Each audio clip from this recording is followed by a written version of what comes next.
38 ans, divorcée, 2 enfants. Ce soir, comme tous les soirs, Marie s'endort seule. Elle réalise la plupart de ses activités dans la solitude.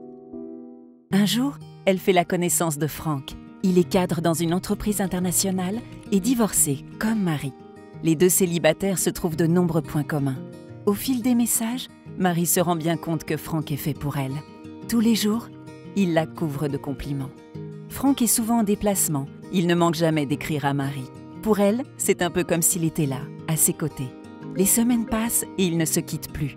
Ils parlent déjà de s'installer ensemble et pourquoi pas d'investir.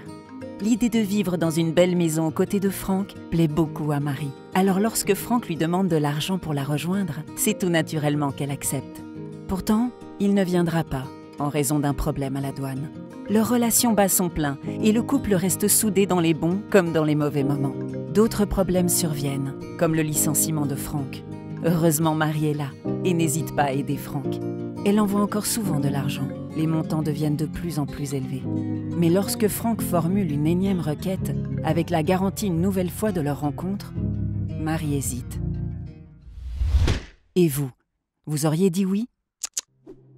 Pourtant, Marie a accepté, comme des dizaines d'autres victimes chaque jour.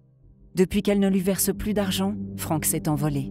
L'arnaque aux sentiments entraîne des pertes d'argent considérables et de lourdes séquelles psychologiques. Sur Internet aussi, soyez vigilants. Pour votre sécurité sur Internet, ne vous fiez jamais à une personne que vous ne connaissez que par Internet. Ne transmettez jamais de mots de passe et de documents officiels, passeport, permis de conduire, etc. Ne divulguez jamais de photos ou d'informations intimes.